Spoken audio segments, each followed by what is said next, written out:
Ulan na mga ka-journey oh. Yan na yung ulan. Ayan na yung ulan. Ayan na yung ulan. Ayan na yung ulan. Ayan na yung ulan. Gumagawa ako dito ng motor mga ka-journey. Yan o, gumagawa ako dito ng motor. Ayan na yung ulan oh. Oh. Ang dilim ng langit oh mga ka-journey. Sobrang dilim ng langit. Ayan na. Ayan na, diba?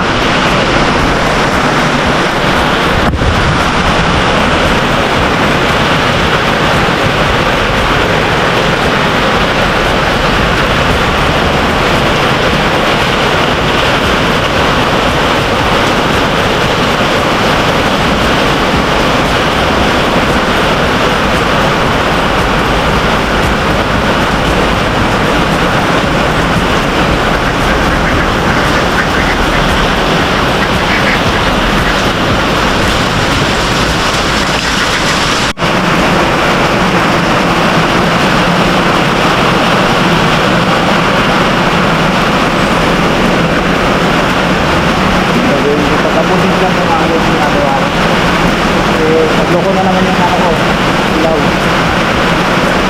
yung palaki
status dito.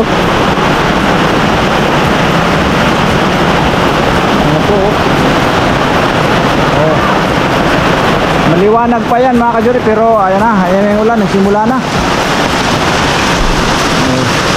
Ayan dito oh. Yung kanal ko dito medyo ano na. Ayan oh. Buti nga talaga nilagyan ko siya ng kanal para hindi siya dumiretso dun sa may ilalim kahit pa paano ay nakukubiran talaga. Yan ang malaking bintaha ng nalagyan ko siya ng kanal Hindi ba yun agad-agad na papasok doon? Ito na yung ulan. Ngayon po ay Martes ng Martes ng 7 ano? Martes 17.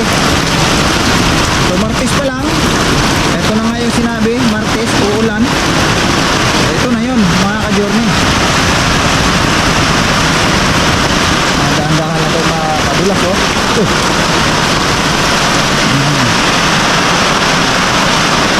Be, na yung bagyo be. Ayan na yung bagyo. Ayan oh, lakas na ulan oh. Oo. Ayan na. Yun, tamang-tama lang nakapagwalis ako rito. Nagwalis ako rito mga ka-journey. Oo. Dito si Kamingming bumaligtad. Madulas pa naman to pag ganito.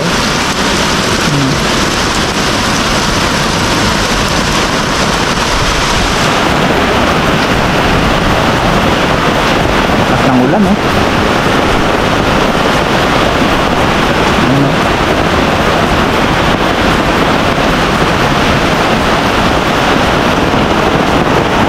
Natay sa loob kasi ano na ito, sigurado na ito. Ayay, yung mga sinilas pala, kailangan ko muna palang ilagay ito sa dito na sa karton kasi sigurado ko lutang ko rin mamaya dito, lutang ko mga kadumi pagka dito na ano na pupunta ko na sa dulo. Lipit ko na to sigurado.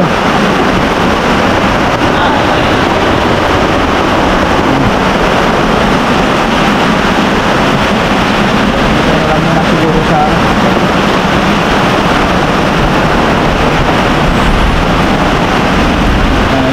i-akit ko rin ito.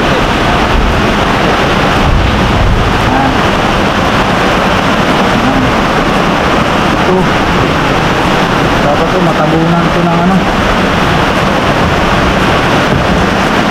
pasukin ko ng kon sabon pa rito ah.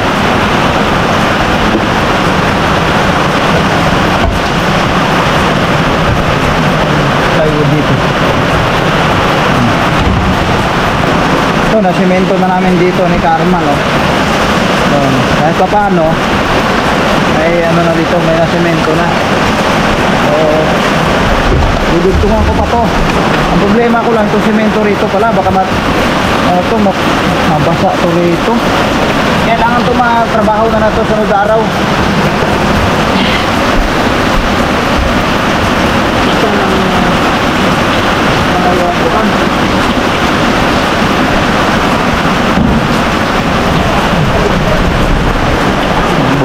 Baka bukas yan, ano ko yan.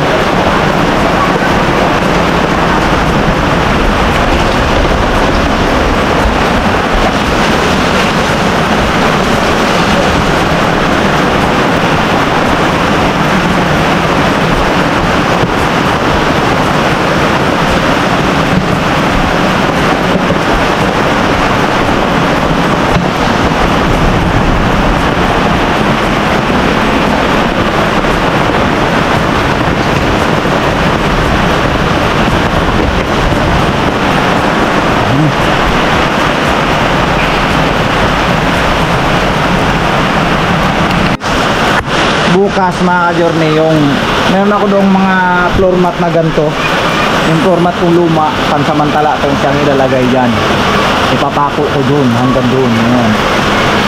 Para kahit pa paano kung magkaroon man ng hangin, hindi siya direkta talagang makapasok dito, kahit pa paano may harang. Lalagyan ko yan mga ka-journey. So ayan yung aking munting ano, kusina. Yan. So ito na okay na, no? Okay na yung pader. So, okay na siya. So magpapasalamat tayo kay tita ng Norway, no? Thank you po tita. Okay na. So maraming salamat po sa iyo. At pati ito, no? Kumakahoy na to, siya nagpapabili nito. Yan. Tapos yung mga pintura na yan. Yan. So okay na. Medyo nakaano tayo sa kuan ba, medyo nabasbas na yung pangamba natin na just in case man pagka lumakas yung tubig, hindi agad-agad makakapasok. Yan. Lakas ng ulan mga ka-journey. Ano ma? Ako naririnig? Ay oo. Dasara natin to kay basa oh. Yan oh, yan ang problema nito pag nakabukas, basa talaga siya, kailangan marami talaga ito. Pero natin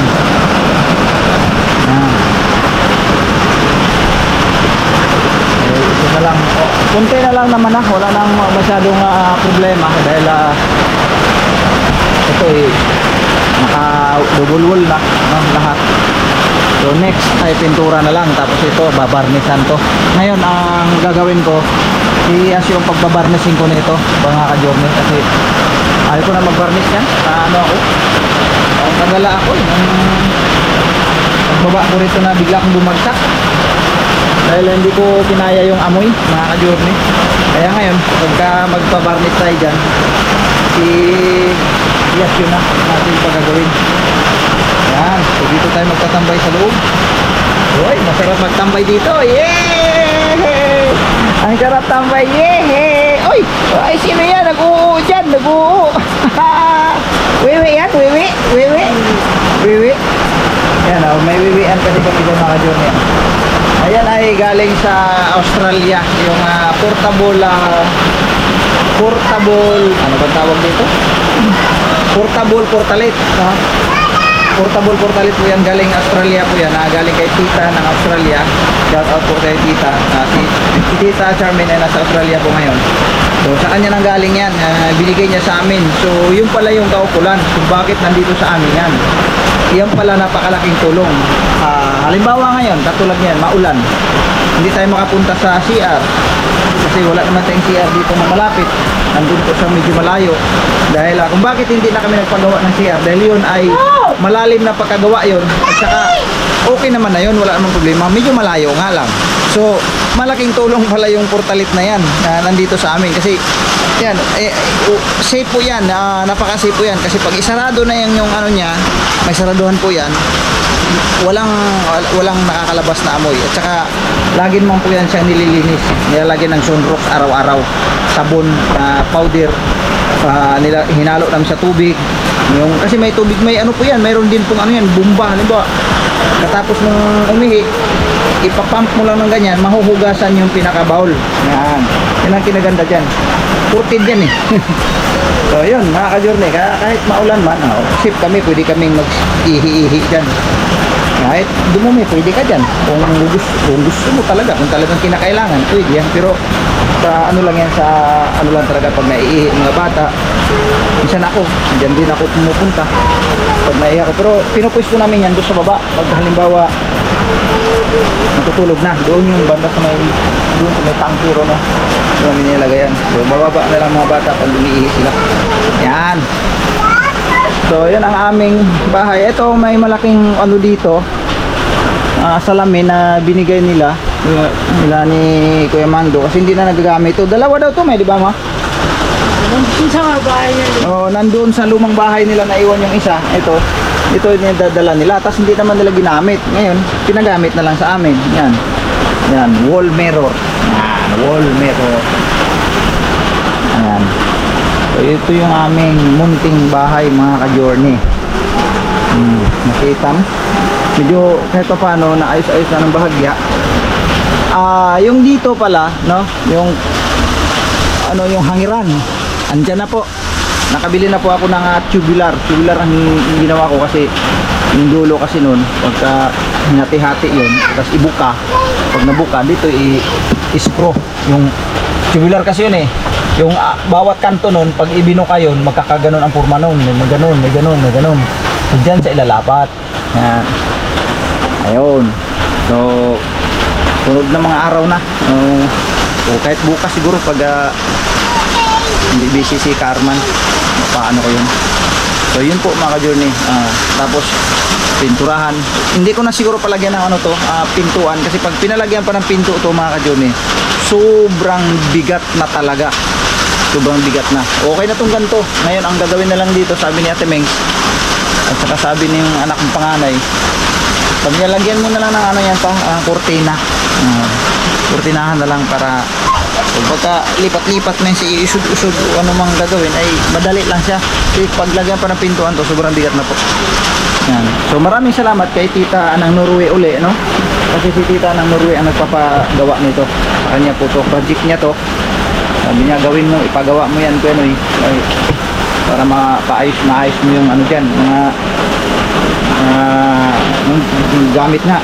So yun ang aking pawpaw, nanggugulo na. Hala, sinira mo na naman ayos dyan. Hala, sinira mo na naman yung ayos. Basta galit eh. Ayaw niya.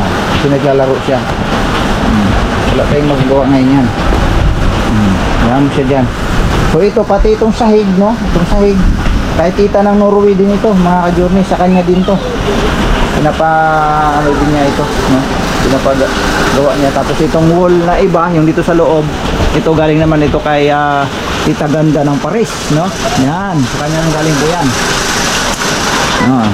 Tapos yung sa labas, yan kay tita ng Norway din yan, mga ka-journey. Pati yung pader na yun doon, lagyan ng finish.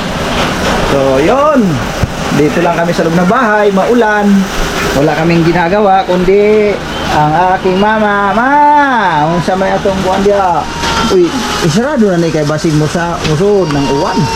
Ano ba? Dili, gani ang kwan ba, tubig sa sapa. Wala pa na layo pa kaina mo pagsugod. Kaumpisa pa lang yung ulan, huwag kang matakot. Huwag kang matakot kasi kaumpisa lang yung ulan eh. Di ba? Oh, sus, ang aming munting bahay mga ka-journey. Napakaliit lang talaga niyan pero hayahay ang buhay. Maliit lang yan mga ka-journey pero okay pa sa alright yan. Wala kaming pinoproblema dito mga ka-journey. Yan. Among electric fan mga ka-journey, oh. Ito kay ano naman to, kay Tita G ng Middle East, no? Thank you. Nagtaka siya dyan kasi bakit daw naiba na naman daw yung ilisi. Kasi po Mang G, Daijo ay naalala ko yan nung doon kami sa Caloocan, natulog kami gabi, hindi namin nabanggit pala ito. Sarap ng tulog namin ni Ate Meng doon sa kwarto, biglang lumipad yung ilisi, yung mga pakpak niya ba, kibali duha nila niya bilid, kalimbang yan, pag ano nangyari sa electric fan? Yung pala yung ilisi niya na yon, di ba napansin niyo po na sabi ko nga, di ba parang pag kahit ilaglag mo siya, kuan ba, mura bitaw, grabe rice, lambot ba? Lambot ni ang bunga kala namin ay the best talaga yon. Yung pala nung pagka bandang tanghali kasi sobrang init, kaya ang buga ng electric fan sobrang init. Yung doon sa Caloocan pa yun eh, ang kasagsagan nandun pa kami, sobrang init. Ngayon yung ilisi pala na yun nagkaroon ng lumutong, sa madalit sabi, lumutong yung bawat, yung pinakapuno niya, no? Ano ba nangyari kay Pau Pau? Nagbablog ako na sisigaw naman ito. Ano ba siya? Yung parang lumutong yung pinakapuno. Kasi doon ko na-trace eh. Nagkulay puti siya, nagkulay puti. So ang nangyari, sa sobrang lambot, usa siyang bumigay. Nagtalsikan nga mga ka-journey. Di sumunod. Kasi di ba dalawa sila? Sumunod naman yung isa gabi nangyari. Ang kasunod naman tanghaling tapat. Naalala mo yun ba? Tanghaling tapat siya. Yung kilamakmak naman. Natulog siya ng tanghali. Mga alas 12 yata yun. Umalimbang na naman yung electric fan. Bag. Ganun. Kaya siyempre ano dyan eh. Wala na sa direksyon yung kanyang ikot dahil hindi na pantay. Kalimbang na naman. Tinignan na naman namin uli. Ganun uli ang nangyayari. Yung puno, nung puno parang nagkulay puti na hanggang sa katagalan na ano siya, bumigay. Basta na ano lang, lumutong sa madalit sabi. Lumutong sa init. Kaya pala siya bininta ng buy one take one na yeah. Oh, sige na, okay na. Oh, chef, listorbo, magbablog ako eh. Help mo daw siya. Anong help? Anong gagawin ko? Sige, kaya. Ay, wag yan. Pakialaman yan. Magagalit ang ate mo yan. No. So, yun. Kaya pala siya bininta ng buy one take one na ganito kalalaki. Kasi, isipin mo, ganyan kalalaki. Buy one take one. Tapos 101,800 ba ito, mama? 1,800 lang yan. Dalawa. Sabi ko, parang napakamura yata. Sa SM pa, ay, kako, bilhin na natin yan. Yan na lang. Yung pala yung ano niya, problema. Yung ilisi. Kaya ngayon, napilitan kami magpalit ng panibago, syempre. So, okay naman siya. Hindi siya okay kasi wala tayong makita na kalagay ng ano niya. Oo. Yung elisin niya na sakto sa Oo, ang pakpak niyan mga ka-journey, 4. 1, 2, 3. Anim! Ha? Anim! O, 6 na pira. Yung 6 ba na gano'n, oh? Isa, 2, 3, 4 na gano'n. Ngayon, pag bumili ka dyan sa mga sa mga paggawa ng electric fan, wala kang magbibiling gano'n. So, naghanap kami ng iba na sabagay, ang importante lang naman doon yung butas na kung pag pumasok dyan at malagyan siya ng lock at kaya siyang naikot, okay lang kahit iba ang itsura ko, iba ang klase, no? So ngayon nga nangyayari dyan. So okay lang, at least ayos pa rin naman. Kahit iba na ang ilipay, gumagana pa rin naman siya mga ka-journey. Malamig pa rin naman eh. Yun, thank you po kay Ma'am G ng USA at saka kay Dayain. Jo? Ah, Ito yung Jo? Ha? Ma'am Jo? Ma'am Jo nga. Di, sabi mo. Ah, Ma'am Jo. Jo si Mars yun. kaya nga, Ma'am G ng US, ng Paris. Jay naman yun.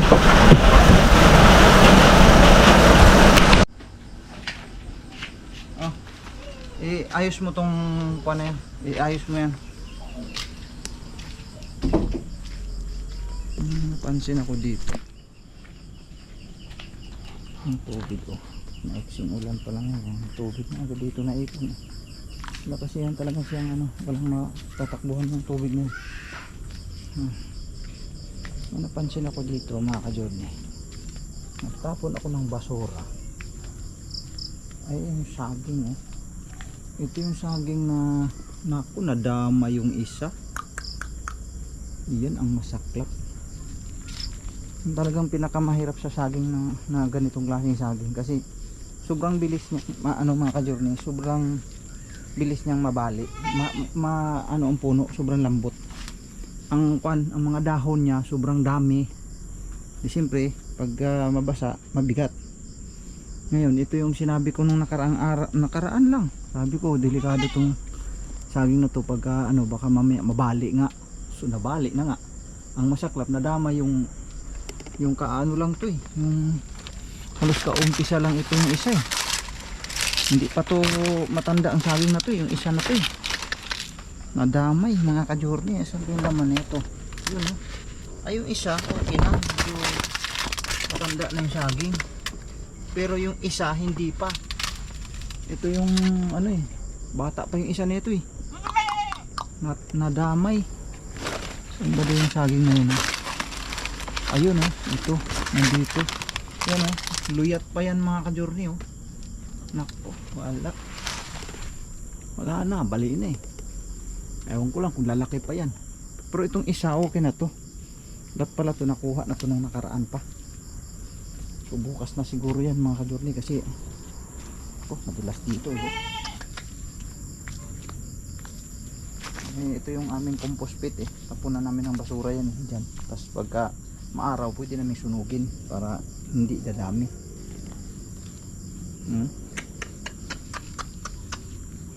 Dali. Yung isa okay na to.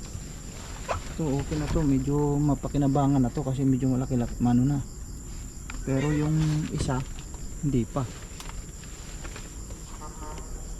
No choice, talagang ganun. Mano ang saging na to, malambot ang ano nito, malambot ang puno mga ka-journey. Tapos yung kanyang dahon, madahon siya no, sobrang madahon. Pero malambot ang puno. Kailangan diyan pag ano talaga, kailangan may tukod. Yun ang sinasabi ko nung nakaraan, sabi ko dapat matukuran ito. Ayun. Wala natin magawa dyan, nandyan na yan eh. So anuhin na lang yan, kunin na lang yan siguro bukas yung pupwede na. Saglit pa lang na ano yun, mahangin kasi kanina mga ka-journey habang umuulan. Tubig dito.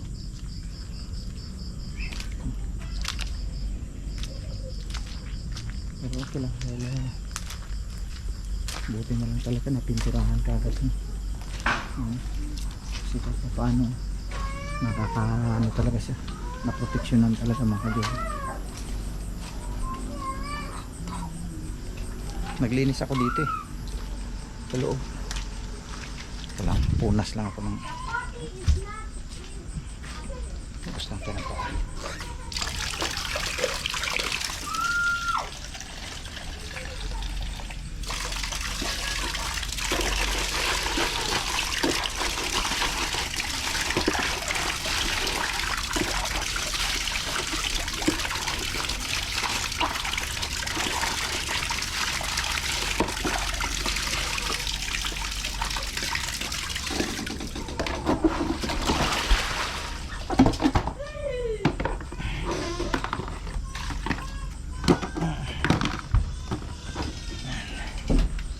Upuan dito lang talaga ito nilalagay lagi nila. pa to, inaakit to sa loob eh. Ayan. Mabras ko na natin. Ako tapos sa ginawa ko dito.